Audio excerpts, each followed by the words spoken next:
श्री स्वामी समर्थ. कळशातील नारळाला कोंब उगवणे शुभ की अशुभ? भक्तांनो, थांबा जरा आणि मनापासून ऐका. कधी तुम्हाला असं जाणवलं आहे का की आपल्या देवघरातील कळशातील नारळ काहीतरी सांगतो आहे? जणू तो शांतपणे आपल्याशी संवाद साधतो आहे. हो, तर आजचा हा अनुभव तुमच्यासाठीच आहे. नमस्कार. धुळगण ब्लॉग या आपल्या परिवारात तुमचं मनापासून स्वागत आहे. आज आपण अतिशय भावनिक आणि सूक्ष्म विषयावर बोलणार आहोत. देवघरातील कलश आणि त्यावरील नारळ नेमके कोणते संकेत देतो आणि ते संकेत आपल्याला कसे ओळखायचे? भक्तांनो, आपल्या भारतीय संस्कृतीत देवघर हे फक्त पूजा करण्याचं ठिकाण नसतं. ते घराचं हृदय असतं. जिथे श्रद्धा असते तिथे विश्वास असतो, जिथे आपल्या कुलदेवतेचा वास असतो. कलश म्हणजे ब्रह्मांडाचे प्रतीक मानलं जातं. त्या कळशातील भरलेलं पाणी म्हणजे जीवनशक्ती. आंब्याची पानं म्हणजे पंचमहाभूत. सुपारी म्हणजे स्थैर्य आणि वर ठेवलेला नारळ म्हणजे श्रीफळ, पूर्णत्वाचं आणि शुद्धतेचं प्रतीक. नारळाचं बाहेरचं कठीण कवच आपला अहंकार दाखवतं आणि आतला शुभ्र पांढरा घर म्हणजे आपला शुद्ध आत्मा. त्यातलं पाणी म्हणजे चैतन्य. म्हणूनच देवघरातील नारळ हा फक्त एक फळ नसतो, तो ऊर्जा धारण करणारा केंद्रबिंदू असतो. नारळाचे संकेत ओळखण्याची व्यावहारिक पद्धत आणि स्वामी समर्थाचा आधार. भक्तांनो, आता आपण थोडं व्यावहारिक बोलूया. नारळाचे संकेत कसे ओळखायचे आणि त्यांचा अर्थ काय? पहिला संकेत, नारळ खराब होत नाही, वर्षानुवर्ष तसाच राहतो. हे कुलदेवतेच्या संरक्षणाचं चिन्ह आहे.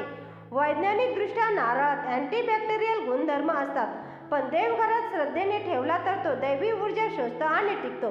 दुसरा संकेत, नारळ स्वतःहून फुटतो किंवा तडा जातो. हे संकट टाळण्याचे संकेत. स्वामी समर्थ महाराज म्हणतात, देव तुझ्या आधी येतो, तू फक्त विश्वास ठेव.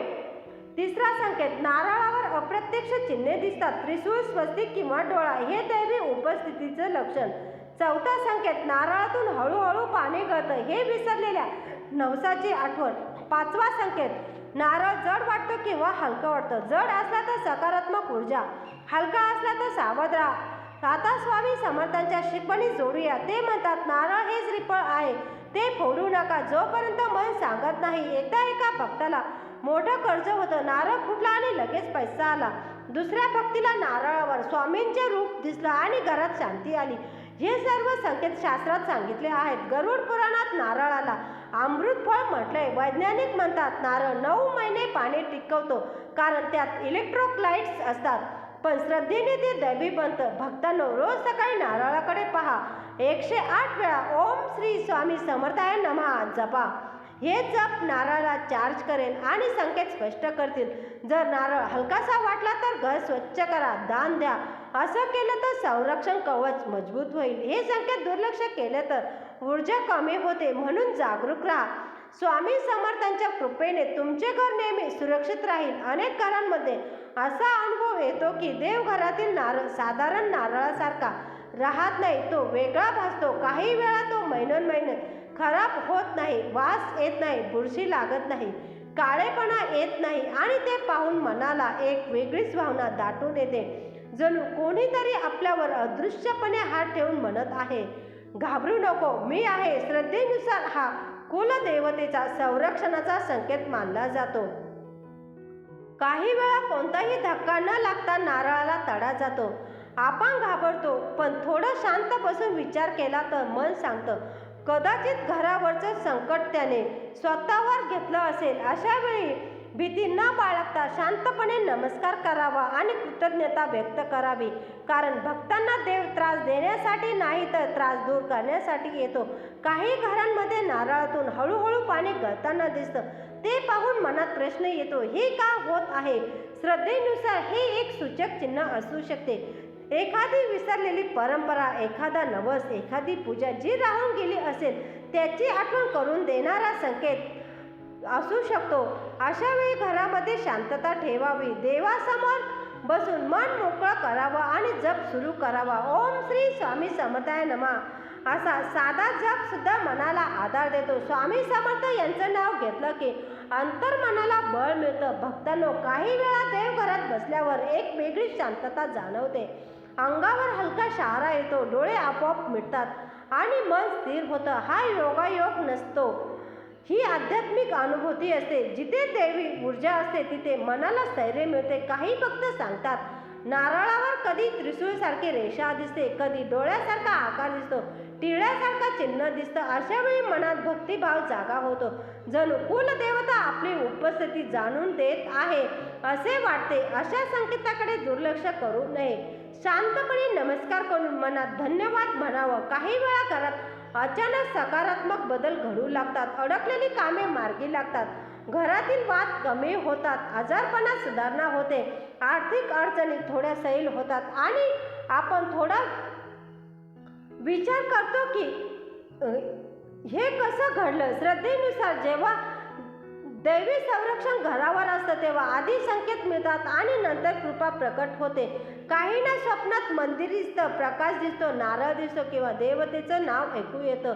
जागेपणी नारळ ऊर्जा धारण करतो आणि स्वप्नात देव संवाद साधतो अशी लोकमान्यता आहे. भक्तांनो, काही घरात नारळ बदलायचा ठरवला तरी मन तयार होत नाही. हात पुढे जातो पण पुन्हा थांबतो, डोळे पाणवतात. अशा वेळी जबरदस्ती करू नये. थोडा वेळ देवघरात शांत बसावं, कारण मनाला जे जाणवतं ते कधी कधी शब्दात सांगता येत नाही, पण हे सत्य असतं. काही अनुभव खूप हळवे असतात. एका कुटुंबात मोठ्या अडचणी होत्या, कर्ज वाढलेलं, आजारपण, तणाव, सगळं काही एकाच वेळी चालू होतं आणि अचानक देवघरातील नारळाला तडा जाऊन 2 भागात झाला. ते घाबरले नाही, त्यांनी शांतपणे प्रार्थना केली. काही दिवसात परिस्थिती बदलू लागली. अडकलेले पैसे मिळाले, तब्येत सुधारली, घरात पुन्हा हास्य उमटलं. त्यांचा विश्वास होता की संकट त्यांनी स्वतःवर घेतले. दुसऱ्या एका आजींचा अनुभव होता. त्यांच्या देवघरातील नारळ वर्षभर तसाच राहिला, खराब झाला नाही. त्या म्हणाल्या, कुलदेवता घर सोडून गेली नाही, याचं हे चिन्ह आहे. काही वेळा घरातील लहान मुले देवाकडे आपोआप ओढले जातात, वृद्ध शांत होतात, स्त्रिया पूजेकडे प्रेरणा वाढते, घरातील वातावरण प्रसन्न होतं, वाईट विचार कमी होतात. हे सारे संकेत एकत्र दिसू लागले तर मन खात्री देतं की घरात दैवी वास आहे. भक्तांनो, काही वेळा मोठं संकट येणार असतं, पण शेवटच्या क्षणी ते टळतं. आपण म्हणतो नशीब चांगलं होतं, पण श्रद्धेनुसार घरावर संरक्षण कवच असतं, म्हणून संकट दारात येऊन परत जातं. देवघरात एकटी बसल्यावर नारळाकडे पाहताना डोळ्यात पाणी येतं. ते दुःख नसतं, तो आत्म्याचा भाग हलका होण्याचा क्षण असतो. जणू कोणीतरी आपलं दुःख ऐकत आहे असा आधार वाटतो आणि मन मोकळं होतं. काही वेळा चुकीच्या हेतूने येणारी माणसं आपोआप दूर होतात, घरातील वाद कमी होतात, कारण जिथे देवाचा वास असतो तिथे नकारात्मकता टिकत नाही. भक्तांनो, अशा वेळी आपण काय करायचं? सकाळी देवघरासमोर शांत उभं राहायचं, जास्त मागण्या करायच्या नाहीत, फक्त धन्यवाद म्हणायचं, कारण कृतज्ञतेत खूप मोठी शक्ती असते. नम्रता ठेवायची, अहंकार सोडायचा, कारण कृपा टिपायची असेल तर मन शुद्ध असावं लागतं. स्वामी समर्थ महाराज सांगायचे, देव दूर शोधू नकोस, तो आधीच तुझ्या घरात आहे, फक्त विश्वास ठेव. भक्तांनो, आता एक अतिशय महत्त्वाचा भाग मनापासून ऐका, कारण इथेच आपण चुकतो आणि नंतर म्हणतो संकेत समजले नाहीत. कोणत्या चुका टाळायच्या हे समजून घेणं खूप गरजेचं आहे. सर्वात पहिली गोष्ट, नारळाची थट्टा करू नका. काही वेळा घरात कोणीतरी हसत म्हणतं, अरे हा तर साधा नारळ आहे, यात काय विशेष आहे? पण भक्तांनो, श्रद्धेच्या जागी विनोद केला की ऊर्जा कमी होते. देवघरात हलक्या फुलक्या गोष्टी चालतात, पण उपवास चालत नाही, कारण जिथे आपण विश्वास ठेवतो तिथे आदर हवा. दुसरी गोष्ट, देवघरात उभं राहून हे अंधश्रद्धा आहे असं बोलू नका. शंका असणं वेगळं आणि उपवास करणं वेगळं. जर मनात प्रश्न असतील तर शांतपणे समजून घ्या, पण देवासमोर नकारात्मक शब्द उच्चारू नका, कारण शब्दामध्ये शक्ती असते. आपण जसं बोलतो तसं वातावरण तयार होतं. तिसरी महत्त्वाची गोष्ट, खराब झालेला नारळ कचऱ्यात टाकू नका. तो काही साधा कचरा नाही, तो काही दिवस देवघरात पुजलेला असतो. त्याला आदराने विसर्जित करा, वाहत्या पाण्यात किंवा झाडाच्या मुळाशी ठेवा. कृतज्ञतेने नमस्कार करा. आणि चौथी गोष्ट, देवघर अस्वच्छ ठेवू नका.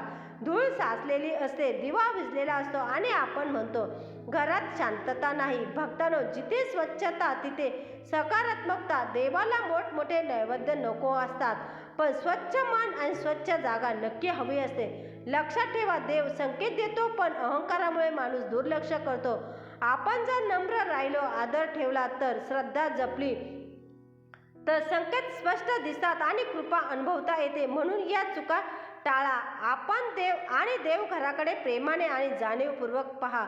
भक्तांनो, देवघरातील कलशातील नारळ जेव्हा संकेत देतो तेव्हा तो साधा नारळ राहत नाही. तो घराचा रक्षक बनतो, भक्तीचा दुवा बनतो आणि आपल्या श्रद्धेचा साक्षीदार बनतो. देवाची कृपा गाजावाजा करत येत नाही, तर ती शांतपणे साध्या रूपात प्रकट होते. म्हणून भीती नको, श्रद्धा ठेवा, संशय नको, विश्वास ठेवा आणि नेहमी मनात प्रेम ठेवा. कुलदेवता तुमच्या घरात वास करो, तुमच्या कुटुंबाला सुख, समाधान, आरोग्य आणि समृद्धी देवो, हीच मनापासून प्रार्थना. जर हा अनुभव तुमच्या मनाला स्पर्श करून गेला असेल तर कमेंटमध्ये जय स्वामी समर्थ नक्की लिहा आणि भक्तीचा हा संदेश प्रत्येक घरापर्यंत पोहोचवा. श्री स्वामी समर्थ.